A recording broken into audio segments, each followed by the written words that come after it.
My name is Holly Green. I am 23. And I found out what my parents really thought of me from a recovery bay at St. Land.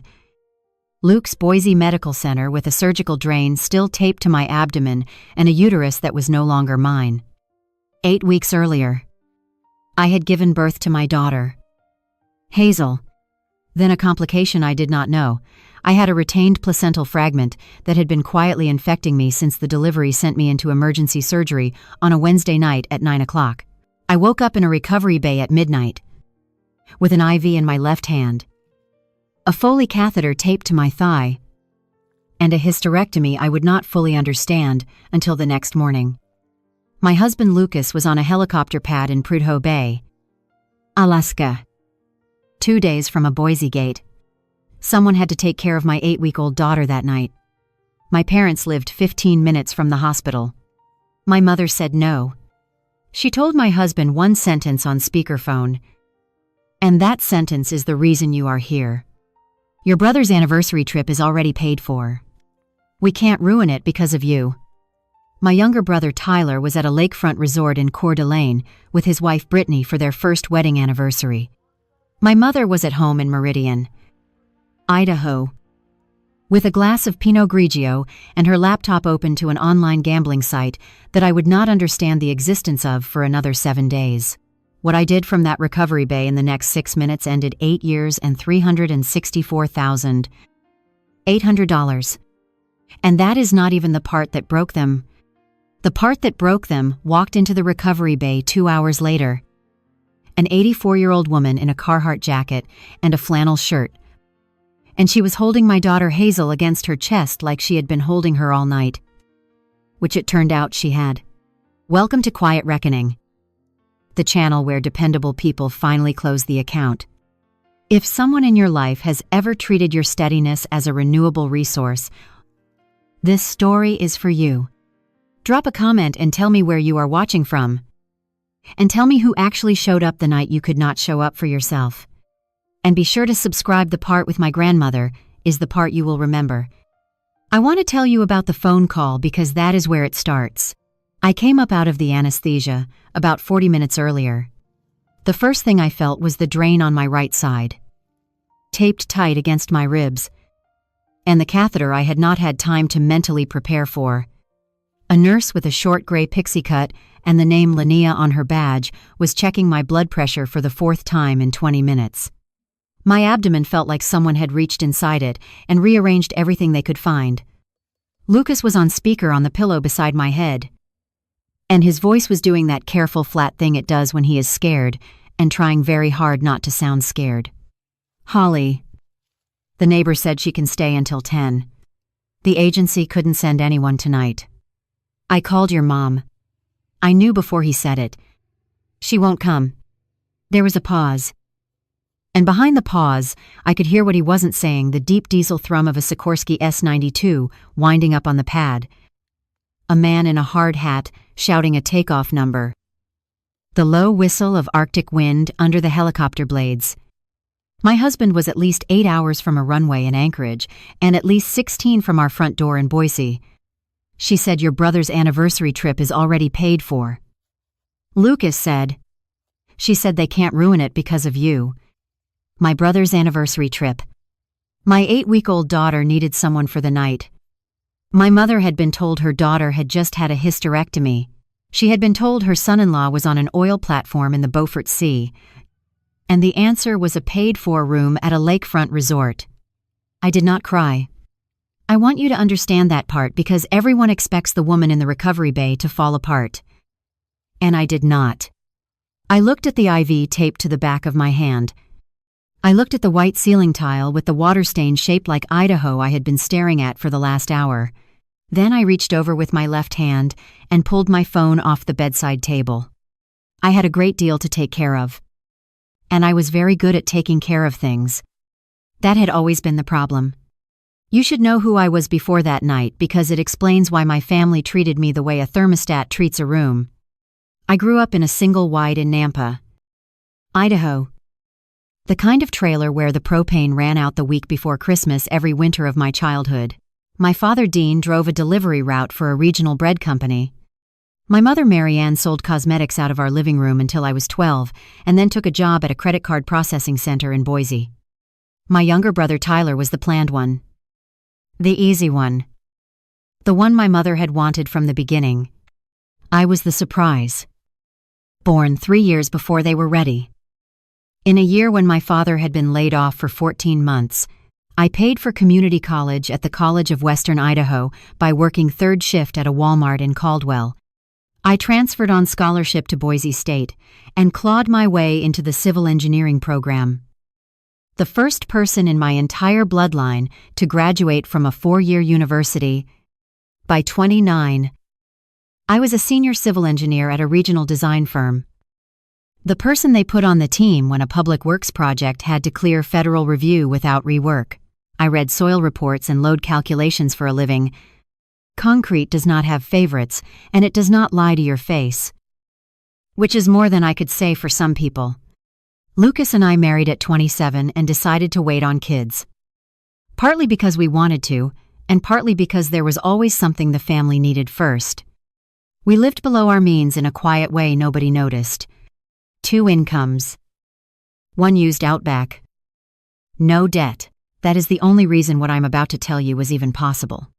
For 8 years, I had been sending my parents $3,800 a month. I never said the number out loud. Not to my husband.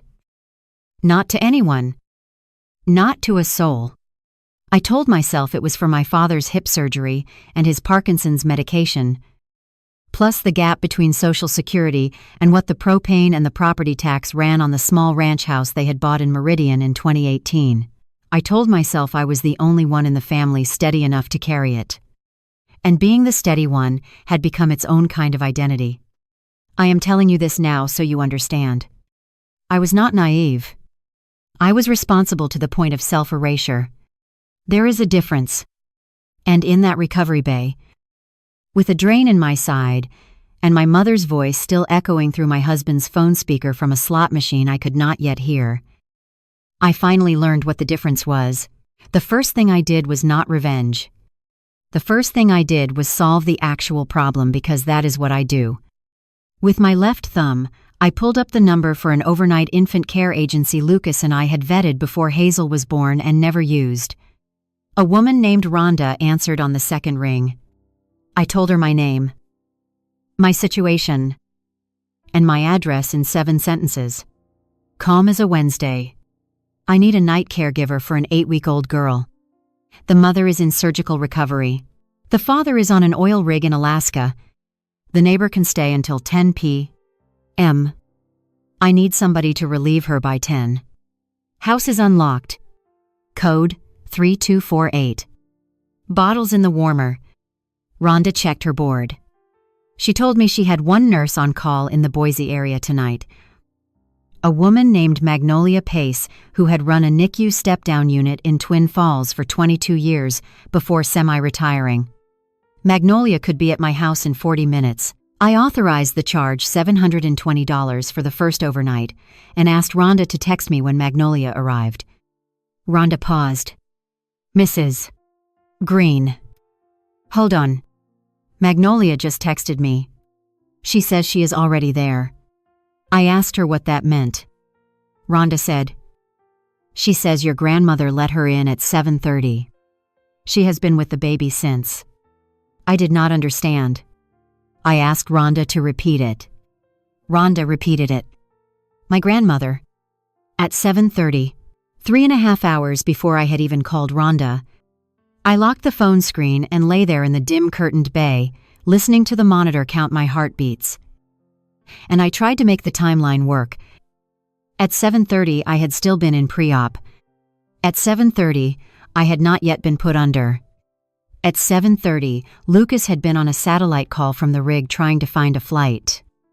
At 7:30, my mother had been at home with her wine and her laptop, who had called my grandmother Linnea. The nurse with the pixie cut came back to check my vitals and saw me holding the phone and asked gently if I had family who could come. It's handled. I said, next. Linnea blinked. People always blink when you do not perform the breakdown they are braced for. I was not being cold. I was triaging the way you do when you have spent your whole life being the only adult in a room full of adults. My daughter was warm and watched and safe. My husband was on a helicopter.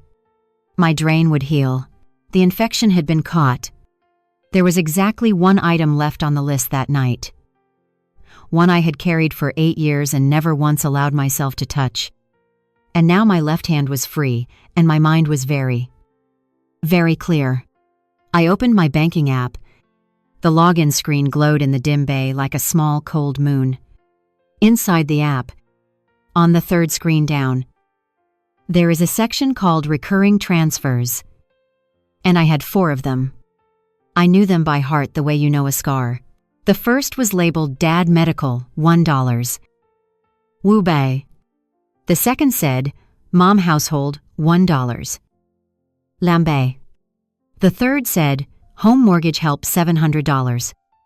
The fourth, the one I had set up 5 years ago and never named clearly, said only Family Emergency Fund, $400. $3,800 on the first of every month for 96 months. I had set the first one up at 25 years old. The night my father called me sobbing that the propane company had locked off the tank in January and Marianne was using the oven to warm the kitchen. I had set the fourth one up at 28. On a Sunday afternoon, after my mother told me Tyler had been laid off from a part-time job at a Sherwin-Williams and the family needed just a little more breathing room until your brother gets back on his feet. Tyler had never gotten back on his feet. Tyler had instead gotten engaged to Brittany, then married Brittany, then bought a 4-bedroom house in Eagle, Idaho, on a Sherwin-Williams paint salesman's part-time salary, which had quietly nagged at the back of my mind for years and which I had never let myself follow to its logical conclusion. I had never once added up the total. I had carefully not added up the total. The total had felt like a door I could not walk back through. So I made myself look. The app did the math without asking my permission. $364,800. Almost $250,000 gone out of my life. One quiet automated transfer at a time. While my mother told the relatives at the Cracker Barrel after church that Dean and I are making it work on what we have, I pressed cancel on the first transfer. A pale green check mark appeared. And a single line of text I will remember until I die. Recurring transfer canceled. I pressed cancel on the second. Recurring transfer canceled. The third. The fourth. 4 taps. Maybe 22 seconds. And 8 years simply stopped. The way a faucet stops when you turn the handle all the way to the right. I felt no triumph. I felt no grief. I felt a strange flat clarity. The way a soil report finally clears a federal review. Then, as I was about to close the app, my eyes caught on something in the transaction history I had never bothered to scroll into before. A line item. 3 years back. Buried under the Dad Medical label. It read, Lump Payment T $40. Ling ling ling. My brother's initial. Not my father's hip. Tyler. I locked the phone and laid it on the blanket. The drain on my side throbbed once. A slow, dull warning. Linnea came back in to swap out my IV bag and saw my face and asked if I was in pain. Not the kind you can fix, I told her. And I tried to smile so she would not flag it in the chart. After she left, I lay in the dim bay and made myself sit with the question I had been avoiding for 8 years. Why had I done it? The easy answer, the one strangers offer in comment sections, is that I was a pushover desperate for parental love. That answer is wrong. And if you have ever been the dependable one, you already know why. I did it because somewhere along the way I had decided that being needed was the same as being safe. If I was the load-bearing wall, no one could remove me from the building. I was buying my position one direct deposit at a time. My grandmother understood that about me before I did. Her name is Ethel Green, my father's mother. Not my mother's at all. Lean woman who smells like Old Spice and wood smoke and who has not raised her voice once in the 84 years she has been on this earth. Ethel raised her own 3 boys on a small cattle operation outside Caldwell, Idaho, with my grandfather Earl Green, who passed in his sleep 11 months ago last December. Ethel still lives in the same 2-bedroom ranch house on 21 acres of dryland alfalfa that Earl bought back from a foreclosure auction in 1979 and paid off in 1991 by working 2 jobs and never once eating in a restaurant. The summer before my wedding, when I was 26, Ethel took me out to her front porch one Sunday afternoon and handed me a mason jar of sun tea and said, "Holly Jean, somebody in this family is going to have to be the break. Your daddy never could. And your mama won't. So it'll have to be you." I had thought she meant, be careful with money for your husband's sake. I think now, lying in that recovery bay, with the bank app still open under my thumb, that she had meant something much more specific. She had meant, don't let them drain you. Child.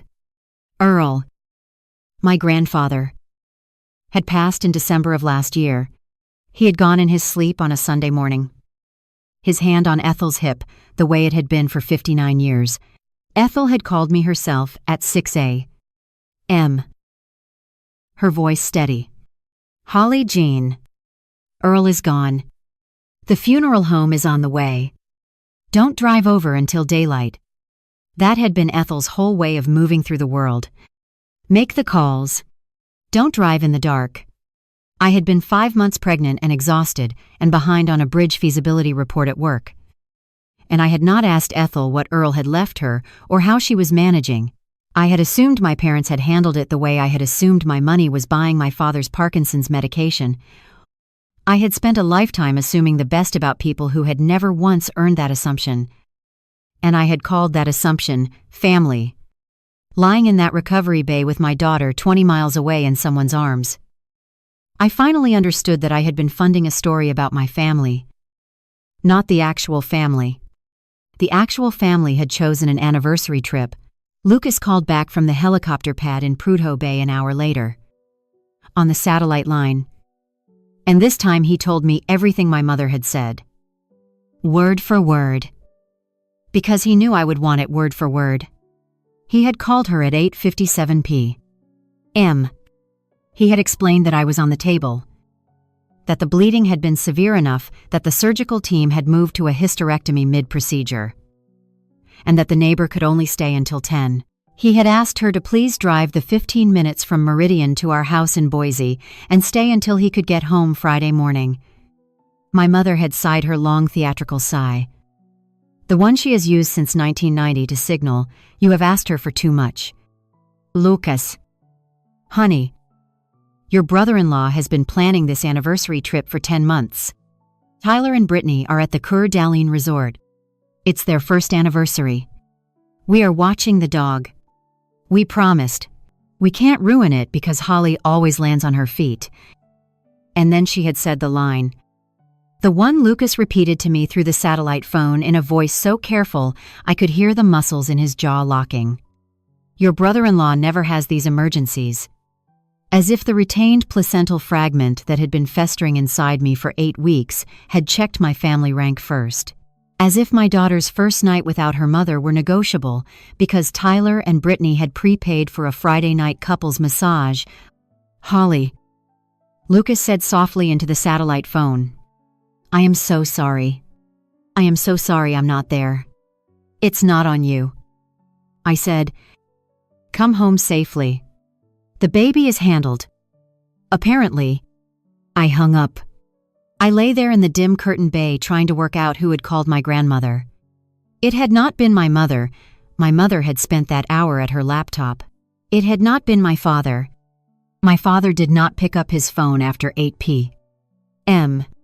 anymore because his Parkinson's tremor made the screen hard to read. It had not been Lucas. Lucas was on a satellite call from Prudhoe. It had been someone else. Someone who had been paying attention from a distance for a long time. At 11:43 p.m. The curtain at the foot of my bay parted. and my grandmother Ethel Green walked through it. She was wearing the brown Carhartt jacket Earl had bought her in 2003 and a green flannel shirt she had owned for longer than I had been alive. Her gray hair was braided down her back.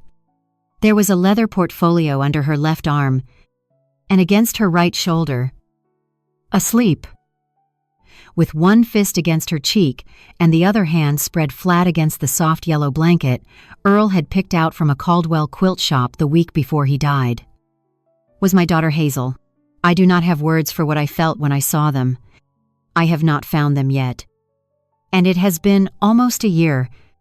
The closest I can come is that it felt like the moment a power grid I had been holding up with my own hands for 19 years suddenly came back on. And I realized I had been holding it up so long, I had forgotten what light looked like when somebody else was running the wires.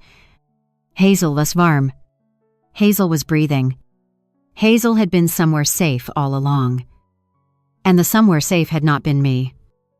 And it had not been my mother. And it had been an 84-year-old woman in a Carhartt jacket who I had not, in 8 years, once asked for help. Ethel walked to the side of my bed. Slowly, because of her right knee, she bent down. She placed Hazel against my left shoulder, the side without the drain. She did not say hello. She did not ask if I was okay. She put her dry, calloused hand over my hand, where the IV tape was already starting to peel up. "Holly Jean," she said. "Lucas called me at 6 o'clock. From the helicopter. He couldn't reach you, and he couldn't reach your mama. So I drove. I have had this baby since 7:30. I let the agency nurse in at 8:30 because I needed to drive here. But I went back to the house at 10 and I have been with her every minute since. She has been fed. She has been changed. She does not know anything went wrong. She does not need to know." I started to cry. I had not cried in the last 4 hours. But I cried then. Quietly. The way you cry when there is a sleeping baby on your shoulder and a drain in your side and an IV in your hand. Ethel did not shush me. Ethel did not say it was going to be all right. Ethel just kept her hand over mine and let me cry until the monitor steadied itself. Then she sat down in the visitor chair, set the leather portfolio on her lap, set her hands on top of it, and looked at me with the steady gray-blue eyes Earl had loved for 59 years. "Holly Jean," she said, "Earl and I have been waiting for this night. We knew it was coming. We hoped it would not come this hard. But we knew." I asked her what was in the portfolio. Ethel said, "Not tonight. Holly Jean, tonight you sleep. Tomorrow we talk. I am not going anywhere. I am at your house with Hazel for the next 5 nights. Lucas asked me to. I am asking you to let me." I told her yes. She sat with me until 2:47 a.m. She told me about a heifer Earl had bought in 1981 that turned out to be the best mother in the herd for 9 years running. She told me about a coyote that had come up onto the porch in February and looked Earl right in the eye. She told me Earl had been carrying that portfolio around in his pickup for the last 6 months of his life, and that he had asked her to bring it to me on the day my mother finally showed her hand. I asked her how she had known tonight was the day. Ethel said, "Holly Jean, Lucas told me on the helicopter call. He said your mama said no. That was the day. I want to skip ahead now, because the next 11 days are where the real work began. But before I do, I want you to hold one image with me." An 84-year-old woman in a Carhartt jacket carried my 2-month-old daughter through the parking lot of St. Levin and Lou Hayden, Luke's Boise Medical Center at 11:30 p.m. on a Wednesday in November, with a leather folder under her arm that she had not opened in 11 months. She had not been asked. She had not been called by my mother. She had been called by my husband from a helicopter in Prudhoe Bay because Lucas Green, the man I married, had known something I had not yet known about my own family, that there was exactly one person in the state of Idaho who would pick up the phone for me without asking what was in it for her. He had called Ethel first. He had called me second. He had called my mother last. Ethel had been at my house by 7:30. The agency nurse had been at my house by 8:30. My daughter had been safe by the time the surgical team had even put me under. None of which I knew until 11:43 p.m. when an old woman in a Carhartt jacket walked through a curtain at St. Luke's and put my baby on my shoulder and told me to sleep. Ethel went back to my house at 3 a.m. with Hazel asleep against her shoulder and the leather portfolio under her arm.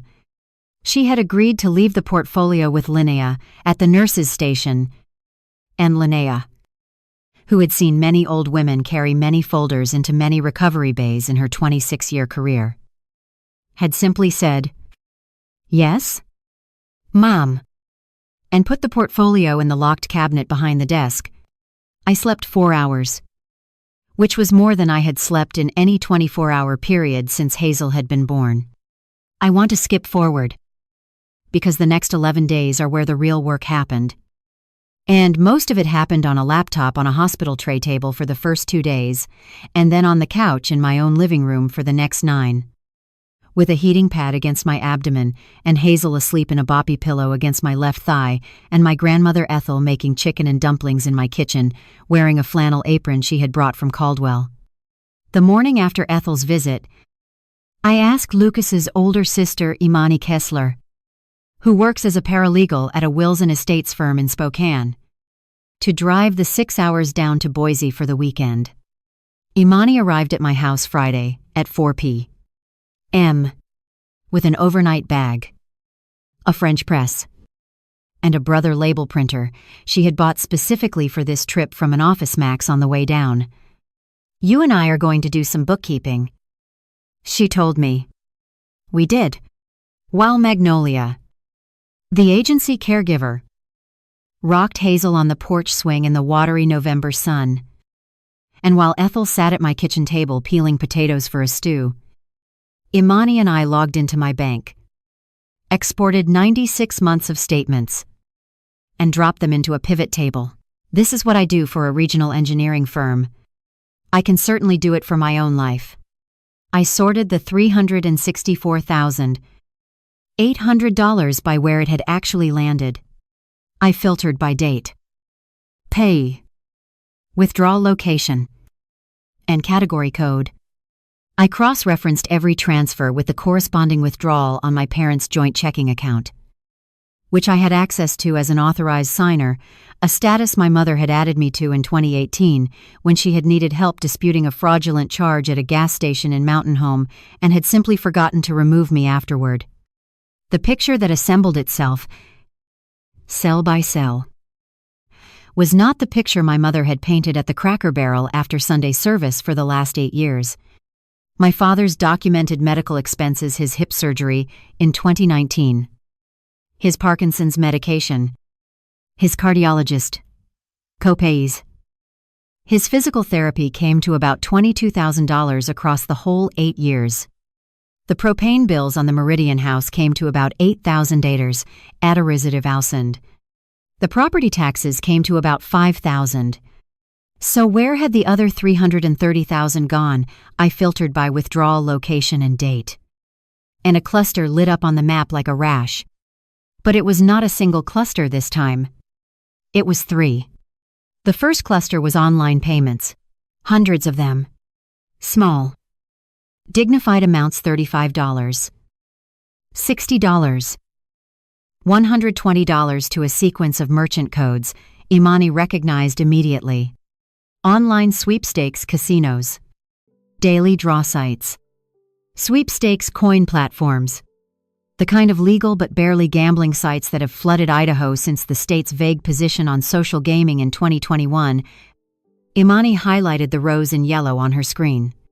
"Holly," she said quietly, "your mama has been losing on these for at least 3 years. The total is about $120,000. The second cluster was a single transaction repeated 5 times across 1 calendar year, $45,000. Paid to a vacation timeshare company in Cabo San Lucas, in 5 quarterly installments of $9,000 each.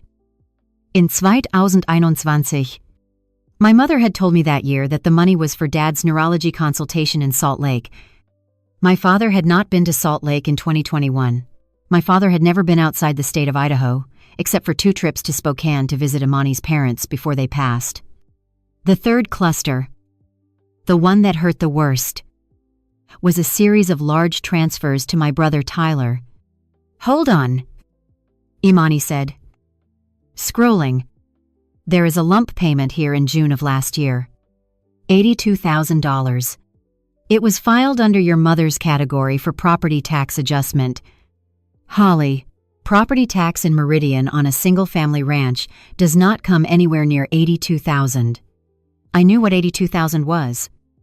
$82,000 was the approximate cost of my brother Tyler's wedding to Brittany at the Oahe Resort in Boise the following August. The reception had been catered by a vendor. I had quietly looked up on Instagram. The flowers had been done by a florist that had quoted me $11,000 for an arrangement I had asked about for a corporate event in March. The DJ had cost $6,000. The wedding planner had been featured in Idaho Bride magazine. I had paid for none of those things. Or so I had thought. And here, Imani said, scrolling further, another one. 3 months later, October of last year, $95,000. Filed under Holly, filed under family medical emergency. Holly, was anyone in your family in the hospital last October? I had asked my mother that exact question last October. When she had called me on a Tuesday morning asking for an extra $8,000 on top of the monthly transfer, she had told me my father had needed an emergency cardiac catheterization that the insurance had refused. I had wired the $8,000 within 48 hours. The $8,000 was real. The $95,000 was something else entirely. $95,000 was the approximate down payment on the 4-bedroom house in Eagle, Idaho, that my brother Tyler and Brittany had closed on in November of last year. The house I had toured at their housewarming in December and admired the cathedral ceilings and the heated bathroom floors and never once questioned how a part-time Sherwin-Williams paint salesman and a hairstylist had funded it. Imani sat back from the laptop. Her hands rested on the kitchen table. She looked at Ethel, who was rinsing potatoes at the sink. And Ethel turned and met her eyes and gave one small nod. "Holly," Imani said, "your parents paid for your brother's wedding. They paid for your brother's house. They funded your mother's gambling. Out of $364,000 you sent them, about $35,000 went to anything related to your father's actual care. The other $330,000 bought your brother a life, your mother a habit, and the family a timeshare in Cabo." I sat back as far as the surgical scar allowed. I looked at the columns. I looked at the dates. I looked at the merchant codes. I looked at the timeshare ledger. I looked at the $82,000 and the $95,000 and the $120,000. I let the numbers say it. Because numbers, unlike my family, had never once lied to me. I am going to give you the exact numbers because I want you holding them the way I held them. Because everything after this turns on them. Out of $364,800 sent over 96 months, $35,000 had gone to my father's actual care and the propane and the property taxes. $120,000 had gone to my mother's online gambling. $45,000 had gone to a Cabo timeshare nobody had ever told me existed. $82,000 had paid for Tyler's wedding. $95,000 had been the down payment on Tyler's house in Eagle. The remaining $7,000 was scattered in small payments to a country club membership my parents had told no one they had. A carnival cruise from Galveston I had not been invited to in 2022. And a $1,800 cosmetic dermatology procedure my mother had called a medical copay in March. I printed the summary to a single page on Imani's brother printer. One clean sheet. 8 years. 12 rows. Then Lucas, who had landed at the Boise airport that morning and had driven straight to the house, came in from the porch with his phone in his hand. He had been scrolling the Green Family Relatives chat, a group text my mother had set up in 2020 for family announcements, and he showed me a screenshot of a message my mother had posted to it 4 months ago. The message read, "Tyler and Brittany's new home is such a blessing. Dean and I are so proud we could help them get started. That's what good parents do, give your kids a leg up however you can." I looked at the screenshot. I looked at my one printed page. Something in me went very quiet and very level. I was not going to send an angry text. I was not going to explain or defend. I was going to let the paper into the room. In front of the same audience, my mother had spent 8 years performing for, and then I was going to walk out and never fund the show again. "It's handled," I said to Lucas, and for the first time, the words felt less like triage and more like a verdict. Ethel set down her paring knife. She walked over to the kitchen table. She looked at the single page. She read it slowly, with her bifocals pushed down her nose. When she finished, she set the page back on the table, and she said only, "Earl was right. That folder is for tonight." But she did not open the folder yet. She made the chicken and dumplings instead, and we ate them at 6 p.m. And Hazel slept through it. My mother discovered the transfers had stopped the way she discovered everything when it cost her. The first of the month came. No deposit landed. By 11 a.m. My phone was ringing with her name on the screen. I let it go to voicemail twice.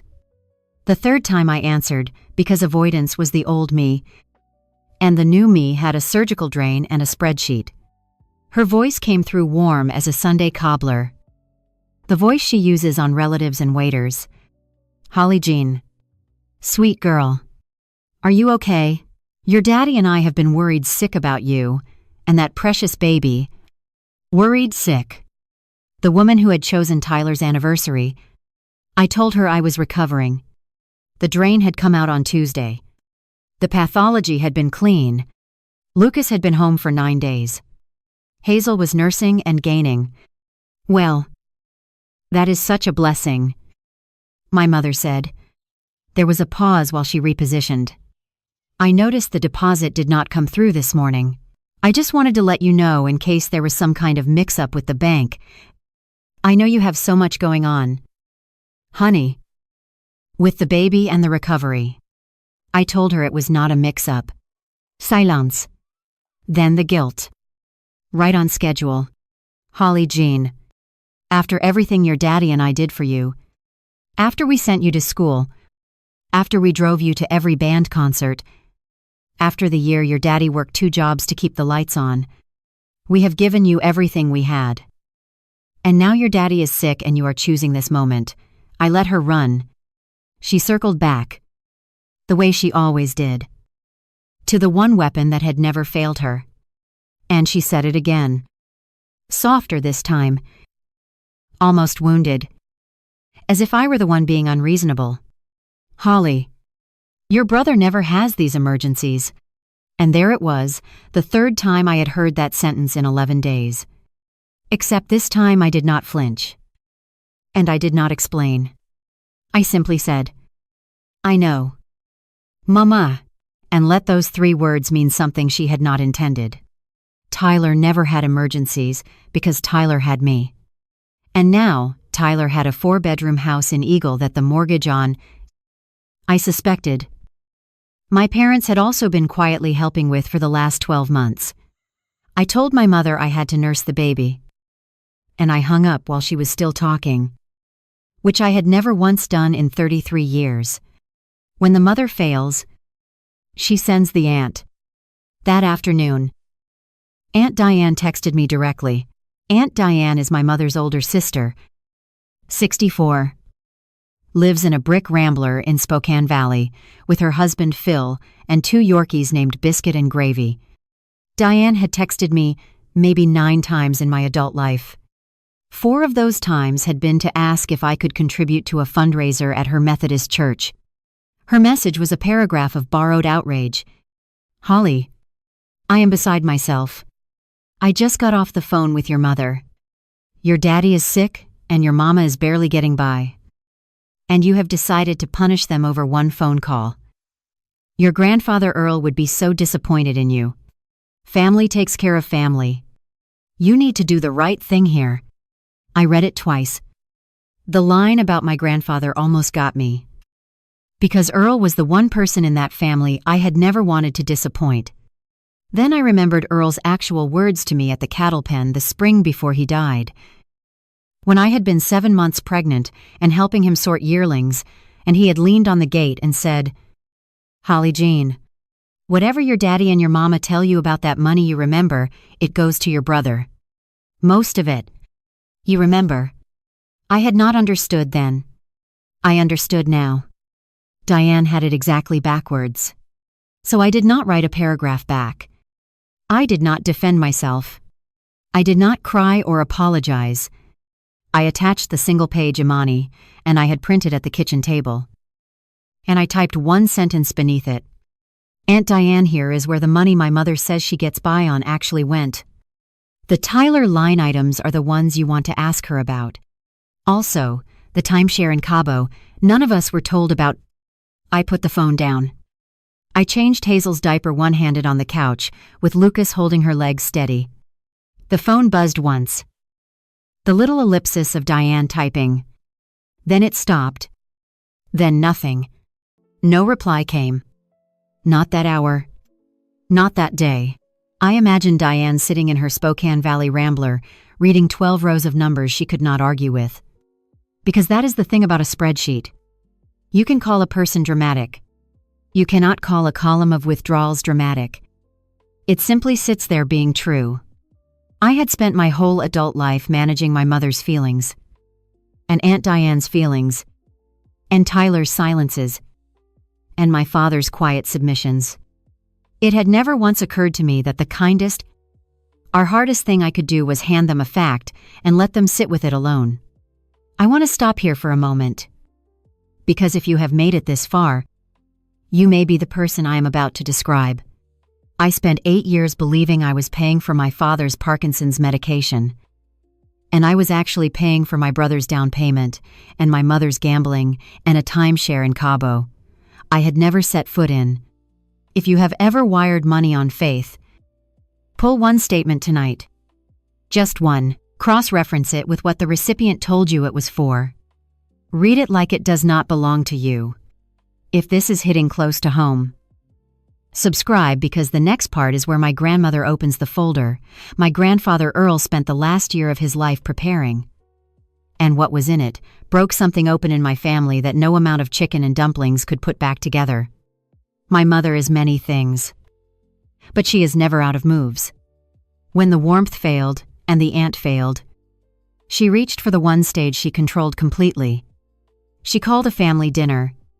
The invitation came as a group text to the whole Green Caulfield relatives chain on a Tuesday afternoon, framed in her best wounded matriarch register. Family. Let's all gather at our place this Sunday at 5 p.m. to welcome baby Hazel properly and clear the air. We love each other. And we can work through anything. Holly. Sweet girl. I hope you and Lucas will come and we can put this misunderstanding behind us. A misunderstanding. 16 days after she had chosen a paid-for anniversary trip over my 8-week-old daughter. It was a misunderstanding. Lucas read the text over my shoulder while Hazel nursed on the couch. And he said quietly, "Holly, you don't have to go. We don't have to give her this stage." I told Lucas I wanted to go. I told him I wanted to go because my mother had spent 8 years performing a story about me and our family for the same audience, Aunt Diane. My mother's 2 cousins, Marisa and Cherie. My father's brother Vance, who lived in Twin Falls, and whom my mother had spent a decade quietly cutting out of holidays. My brother Tyler and his wife Brittany. And the 4 or 5 other relatives who had been on the receiving end of Dean and I are making it work for almost a decade, and the only place to end the performance was on the same stage. Lucas said, "Are you bringing Hazel?" I told him I was. I told him I was bringing Hazel not as a prop, but because she was 10 weeks old and she nursed every 2.5 hours. And that was a fact that did not bend around my mother's dining room table. I called Ethel that evening. I had not yet opened the leather portfolio Ethel had brought to St. Reedon. Luke's. The portfolio had been sitting on the dresser in our bedroom for 14 days. Ethel had not pressed me to open it. Ethel had simply made dumplings, rocked the baby, and sat on the front porch in the evenings with Earl's old wool blanket over her knees. Ethel picked up on the second ring. Holly Jean. I told her about the dinner. I told her my mother had called it for Sunday. Ethel was quiet for a long moment. Then she said, "Holly Jean, have you opened the folder yet?" I told her I had not. Ethel said, "Good. Don't. I would like to bring it Sunday and open it there." "Is that all right with you?" I told her it was. She said, "I will pick you up at 4:15. I'll drive. You do not need to be carrying Hazel's car seat with a fresh scar." She paused. "And Holly Jean, don't tell your daddy I am coming. Don't tell anyone. Let me walk in on my own." The morning of the dinner, I dressed Hazel in a soft cotton onesie with a tiny embroidered horse on the chest, a gift Earl had sent me from a Caldwell saddle shop the week he was admitted to hospice. I packed her diaper bag 4 bottles, 6 diapers, 2 changes of clothes, the boppy pillow, the yellow blanket Earl had picked. I tucked 1 folded sheet of paper into the side pocket, 12 rows, 96 months. The page Imani and I had printed at the kitchen table. I dressed myself in a black sweater dress that did not press on the surgical scar. And I put on the small silver earrings Ethel had given me for my high school graduation in 2008. Lucas drove our Outback behind Ethel's old Ford F-250. Ethel picked me up at 4:15 on the dot, as she had said she would. She was wearing the brown Carhartt jacket and a clean blue button-down shirt and her best jeans. The leather portfolio was on the bench seat between us, on top of a Rubbermaid container of leftover dumplings she had brought for my father, who she still loved despite everything she was about to do. The drive from Boise to Meridian took 18 minutes. Ethel did not say much. She turned the radio on low. The local AM station was playing a livestock auction report from Caldwell. Ethel listened for about 3 minutes and turned it off. "Holly Jean," she said, eyes on Eagle Road, "I want you to remember something. Whatever happens at this dinner, you are not the one creating the trouble. You are the one finally naming it. There is a difference. Your grandfather Earl understood that. I want you to remember he understood it." I told her I would remember. We pulled into my parents' driveway at 5 o'clock. The yard was already full. Aunt Diane's silver Buick Encore, Uncle Phil's pickup, my mother's cousin Marissa's Pathfinder, Cherry's Honda CR-V, Uncle Vance's old Toyota Tacoma, which surprised me. I had not seen Vance at a family event in 4 years, and Tyler's brand new Chevy Tahoe, parked at an angle across 2 spots, with the dealer paper plates still on it. Ethel killed the engine. She sat for a moment with both hands on the steering wheel. Then she turned to me. "Holly Jean, I love you. Earl loved you. Whatever Marianne says in there, you remember that. I want you to walk in ahead of me with that baby. I want them to see her face before they see anything else. I will come in behind you with the folder." I asked her what was in the folder. Ethel said, "Holly Jean, I am going to ask you to trust me one more time. Just like Earl would have asked." "Can you do that?" I told her I could. She squeezed my hand. She picked up the folder. Lucas got Hazel's car seat out of the Outback. The 3 of us walked up the path to my mother's front door, me with the surgical scar still tender under my dress, Lucas with Hazel asleep in her car seat, and my grandmother Ethel Green, 84 years old, in hair Carhartt jacket, with a leather folder under her arm that contained the document my grandfather Earl had spent the last 6 months of his life preparing in the cab of his old F-250, and that I would not understand the full meaning of for another 46 minutes. I rang the doorbell. My mother's voice called out, "Come in." "Sweet girl." "The door's open." I turned the knob. We walked in. The first thing I saw when I stepped inside my parents' house was my mother, standing in the front hall with her hands clasped at her waist, wearing the lavender cardigan she had bought at Boise Town Square the year I turned 21. She had styled her hair. She had put on her good earrings. She had set the stage. Behind her, in the living room, the audience was already seated. Aunt Diane on the love seat closest to the kitchen. Uncle Phil beside her with a Bud Light in his hand. My mother's cousin Marisa perched on the edge of the recliner. Cherie on a dining chair brought in for the occasion. My father in his usual armchair by the picture window, looking down at his hands. Uncle Vance on a folding chair from the garage, the only person in the room who looked up at me directly when I walked through the door. My brother Tyler on the leather sectional in the center of the room, his arm draped behind his wife Brittany like a man at a barbecue, in a flannel shirt I had bought for his last birthday, and a watch I had not yet figured out the price of, but suspected I had funded. Brittany was scrolling her phone. My mother started to cross the hall toward me with her arms out for a hug. Then she saw Ethel behind me. And she stopped. Ethel had not been invited. Ethel was not on the group text. Ethel was 84 years old in a Carhartt jacket with a leather folder under her arm. And my mother's face did the small involuntary thing faces do when a person walks into a room you did not write a part for. "Mama Green," my mother said, recovering quickly. "What a wonderful surprise. We did not expect, please. Please come in. Dan. Look who's here." My father lifted his head. He saw Ethel. He stood up halfway out of his armchair and then sat back down. Ethel said only, "Mariana. Dean. I'd like a chair. Please." The straight one from the dining room. Uncle Vance stood up immediately and went to get the chair.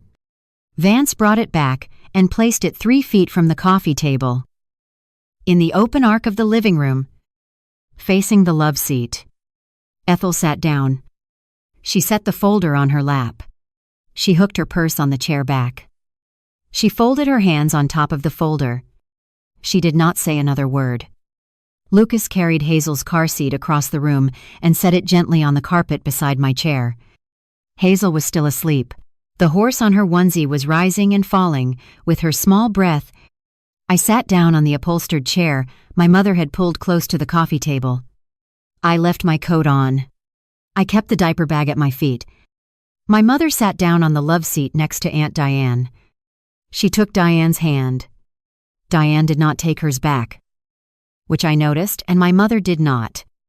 "Well," my mother said, brightening her voice, "I am so glad we are all together.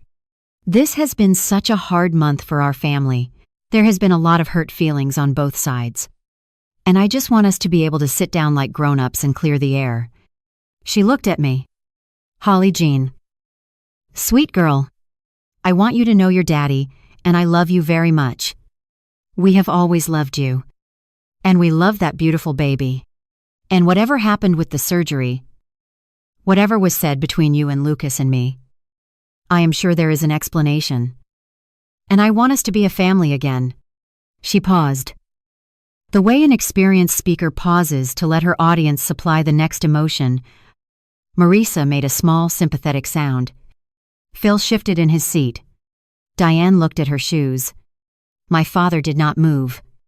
"You know," my mother said, settling into her rhythm, "your daddy and I have not had it easy. We did the best we could with what we had. We sent you both to school. We kept a roof over your heads. We worked hard. And I think sometimes, when you do everything for your children, they forget." She turned slightly. "The way you turn when you are addressing the room and not the daughter. And I will say this. Holly has always been the strong one. She landed on her feet. She got the scholarship. She got the engineering job. She has the beautiful house. The husband. The baby. And Tyler, poor Tyler, she reached across the love seat and patted Tyler's knee. Tyler has had to fight for everything. His career, his marriage, the down payment on his beautiful home. And so sometimes your daddy and I have to give a little more to the one who needs us more. Holly has never seemed to need us. That is a compliment. She turned back to me with wet eyes. And I just don't understand where this cruelty is coming from. Your brother never has these emergencies. Sweet girl. Your brother doesn't decide to punish his parents because his sister had a hard surgery. The fourth time, in a warm, crowded room with 8 people watching, my mother handed me the exact sentence she had used to leave my newborn alone. And she had no idea she had just loaded the weapon and passed it to me grip first. The room waited for me to cry, to shout, to crumble. I did none of those things. I reached into the side pocket of the diaper bag.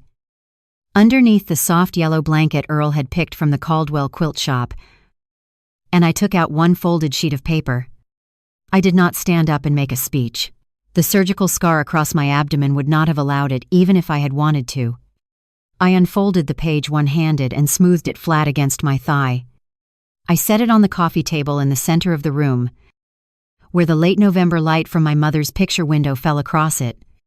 Then I said, in the same level voice I used to walk a city engineer through a federal stormwater compliance review, "You're right. Mama. Tyler never has these emergencies. I'd like to show everyone in this room why." The room went very still. Diane leaned forward despite herself. "This," I said, touching the top of the page, "is every dollar I have sent this household over the last 8 years. $364,800. 96 months. The top rows are the legitimate spending.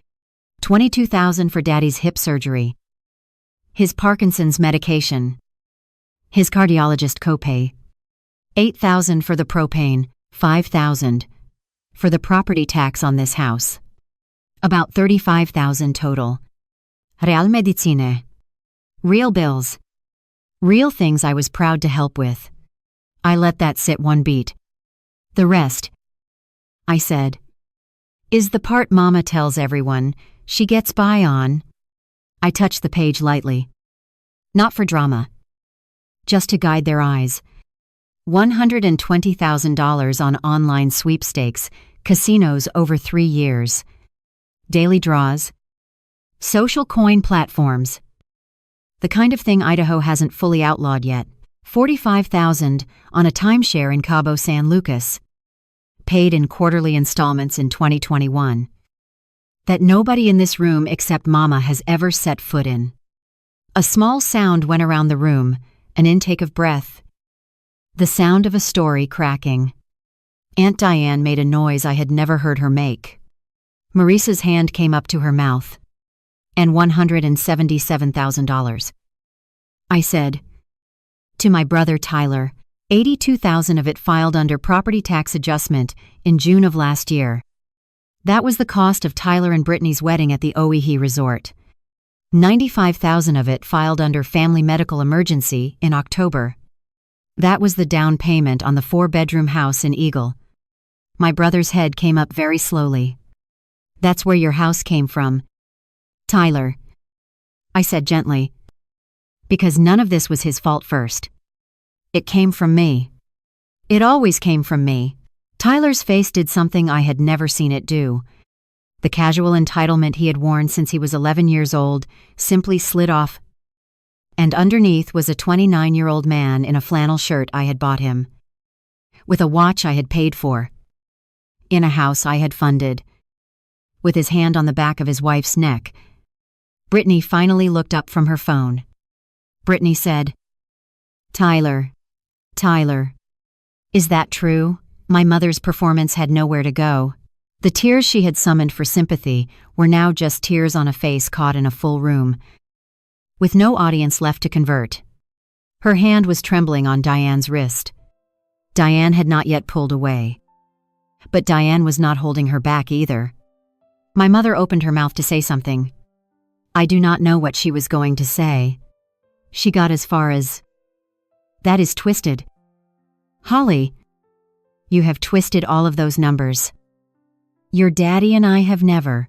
And that is when my grandmother set her folder on the coffee table beside my single page. The brittle rubber bands had to be coaxed off. They had been on the leather long enough to have left grooves. Ethel opened the folder with the unhurried hands of a woman who had waited 11 months for this exact moment. "Marianne," she said, "please stop talking." My mother stopped. Even my mother. In 33 years of out-talking, every room she had ever been in, I knew that Ethel Green saying please in that voice meant something. Ethel drew out a stapled document.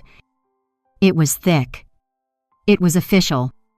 There was a Boise law firm's embossed seal on the cover page. Whitfield. Castellano. Nye. She set the document on the coffee table next to my single page. She laid the two pieces of paper side by side. The numbers and the trust. "This," Ethel said to the room, not to my mother. "To the room is your grandfather Earl's trust and mine, the summer before Earl got the diagnosis. We sat down with our attorney and Earl's doctor, and we moved most of what we had into this trust. Earl was of sound mind. His doctor signed an attestation on page 3. He had been planning this for over a year. He had been watching." She paused. She looked at my mother. Her face had no cruelty in it. It had something worse. It had clarity. "Marianne, Earl had been watching what you did with the money Holly sent. He had his own ways of looking. Earl was the one who taught your husband bookkeeping. Earl asked me 18 months before he died to start keeping a record. So I did. Every check. Every cash withdrawal Dean ran for you. Every story you told at the Cracker Barrel. He had me trace it the way I used to track a calving record. And what Holly handed to this table just now is the same picture Earl and I had assembled in this folder, except ours goes back 12 years instead of 8. She tapped the cover of the document. At the end, Earl asked me one thing. He asked me to make sure that whatever was left of our life's work did not end up in the same place Holly's paycheck had been ending up for a decade. So Earl and I made a trust. The ranch in Caldwell, the 21 acres, the house, the equipment, the small life insurance. Everything moves into the trust. The trust has 2 beneficiaries. Ethel looked at me. Holly Jean. And Hazel. There is a fund for Hazel's education that becomes available when she turns 18. The rest is in trust for you, payable in increments over your lifetime. In the manner Earl was very particular about. Earl did not want you ever again in a position where you had to choose between a hospital bed and your daughter. So Earl and I made sure you wouldn't be. The room was silent. Ethel turned to my parents. "Den. Marianne, the house you are sitting in sits on a parcel Earl bought in 1988 from his cousin Maynard. Earl put it in your name at closing because Dean was just starting out at the bread company and we wanted you to have something. But the bank carried the loan with Earl as the co-signer and factor. When you refinanced in 2017, Earl carried that loan too. When Earl passed, the deed transferred through our trust to Holly. In trust.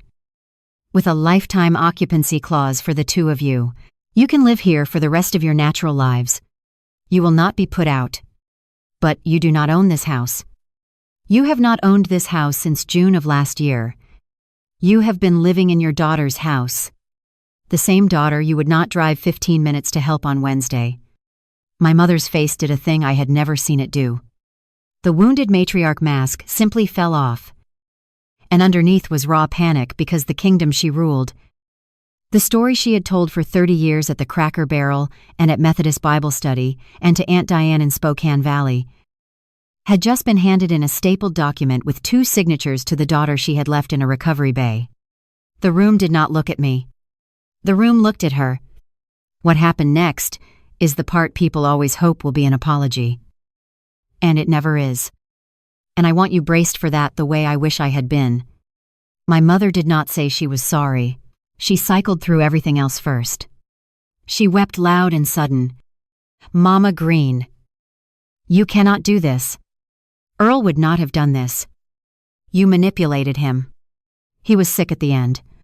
He was on the pain medication. He would not have, Ethel said quietly. Marianne. Earl signed this document in June of last year. His diagnosis came in September. There were 3 months between his signature and the pain medication. His doctor was present. Our attorney was present. Whitfield signed. Castellano signed. Nung signed. Earl was of sound mind. We made very good, and sure he was. She paused. My attorney says it stands. I have asked her 3 times. She has answered 3 times the same way. It stands. My mother turned to my father. Dean. Dean. Are you going to let them do this to me?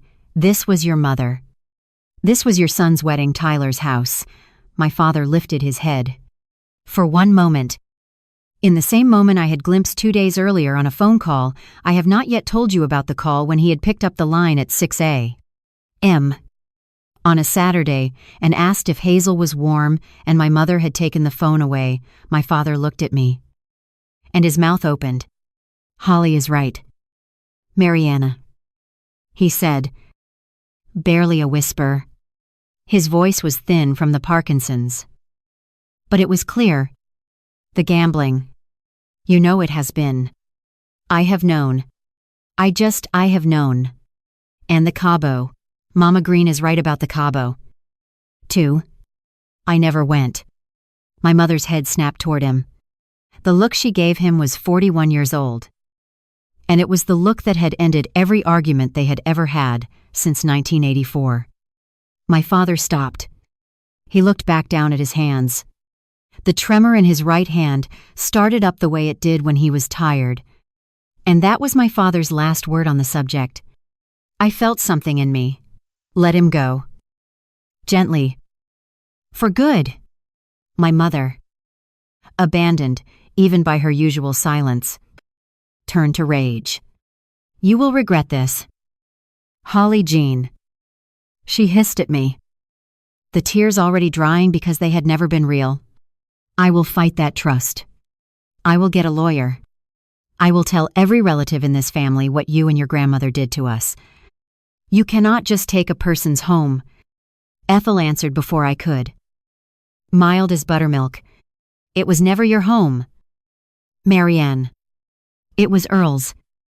And his cousin Maynard's before him. And now it is Holly's. These things almost never go anywhere in court when the paperwork is clean. Almost never. She was careful with the word.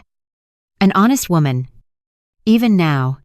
Tyler was making a small sound on the sectional. Not for me.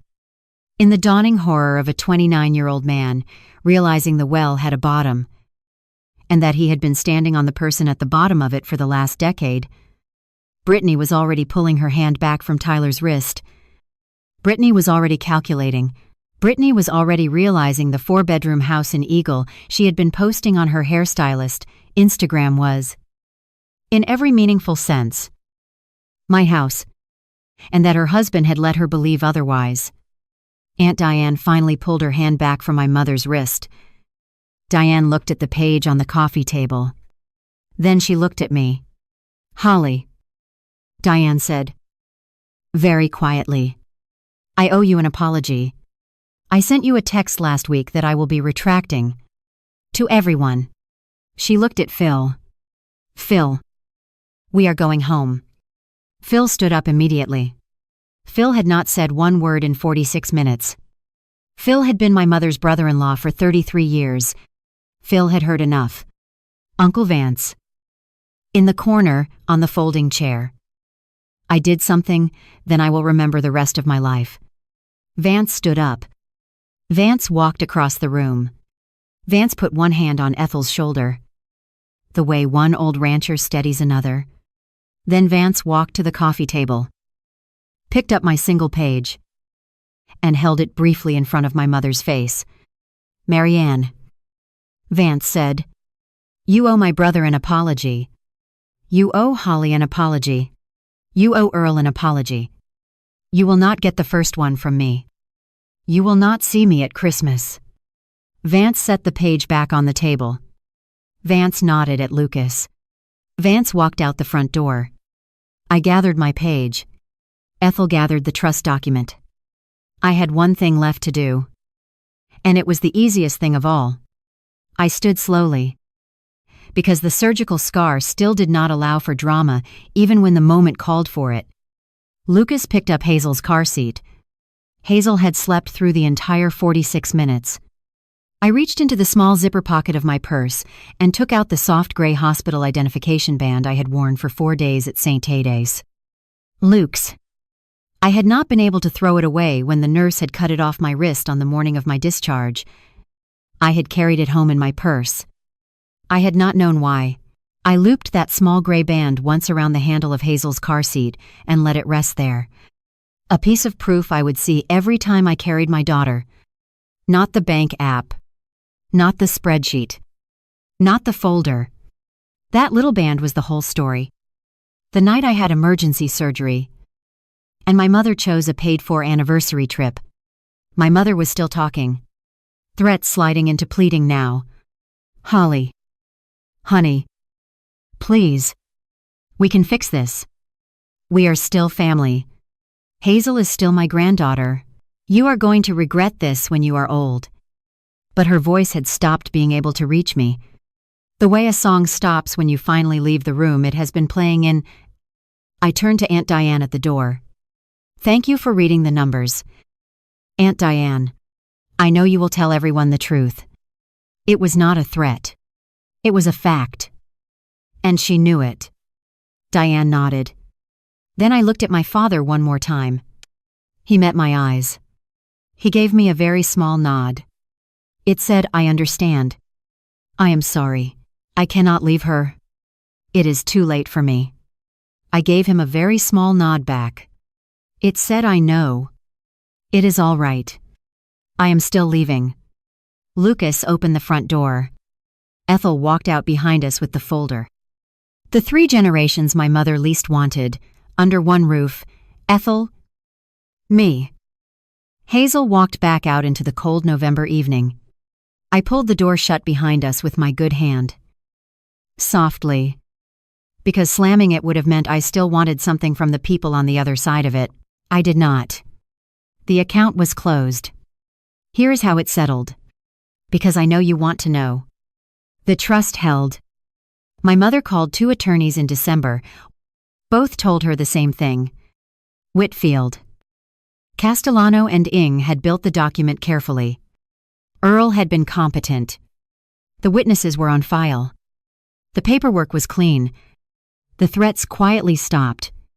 My parents still live in the Meridian house because the trust gives them a lifetime occupancy. I am not in the business of putting a sick old man with Parkinson's out on the curb. Whatever his silences cost me. But the online sweepstakes accounts no longer run on my margin. And a slot draw without a steady deposit is just a screen with a balance of 0. My mother had to take a part-time job at a dental office in Meridian in February. $15 an hour. 16 hours a week. She has told the Methodist church ladies it is to stay engaged.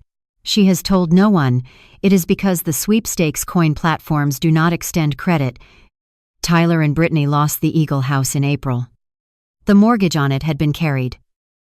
It turned out. With quarterly cash injections from my mother that had begun 3 months after they closed and had simply stopped on the 1st of December, along with everything else. Tyler had tried to refinance in February. The bank had asked questions Tyler could not answer. The house went on the market in March. It sold for $148,000 less than they had paid. They walked away with $23,000 and moved into a 2-bedroom rental in Nampa. Brittany filed for separation in July. The hairstylist Instagram has been deactivated. Tyler took a job as an inside sales representative at a roofing supply company in Boise, where he makes $48,000 a year. He has not asked me for money. He sent me one text in August. It said only. Where did it go? I sent him the same single page I had set on the coffee table. He did not reply. He has not asked again. Aunt Diane told everyone the truth. Exactly as I knew she would. and the family chat went very quiet for a long time. Uncle Vance comes to our house for Sunday supper every other week. He brings Ethel. The three of us, Lucas, me, and Hazel and the two old people sit in our dining room, and we drink iced tea, and we do not talk about my mother. My father calls sometimes, but only ever when he is alone in his old Buick parked at the post office. He always asks about Hazel first. I always answer. We talk for 11 or 12 minutes. He always says, "Holly Jean, I am proud of you." Before he hangs up, I have not yet told him I love him back. I am not there yet. I think I will be. Eventually. Magnolia, the night caregiver from the agency, stayed on 3 weeks while the surgical scar healed. She still sends Hazel a card on her half-birthday. Imeni Kesla. Lucas Paralegal sister sends me a copy of one of her own bank statements every January with a note that says, "Audit me anytime." Sister, it is the closest thing to a love letter I have ever received from family I did not give birth to. Ethel sold her place in Caldwell in May and moved into a small rental 6 minutes from us, where she comes for Sunday supper every week and brings the leather folder every single time and sets it on the bookshelf in our living room and says, "In case anybody forgets." Hazel is 14 months old now. She has 6 teeth and a stuffed horse she will not sleep without. She calls Ethel Gigi. If there is one thing I learned from a recovery bay at St. Miney, there is one thing I learned from a recovery bay. Luke's. A leather folder I did not open for 14 days.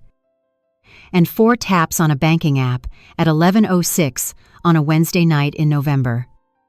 It is this. The people who praise you for being the strong one are usually just naming the person they have quietly decided they will never have to carry. And the day you stop being their bank is the day you finally get to be something better, which, for me, was simply a mother to my own daughter, instead of a parent to everyone who refused to grow up. That is my story. 8 years. A leather folder. And the truth my whole family had buried.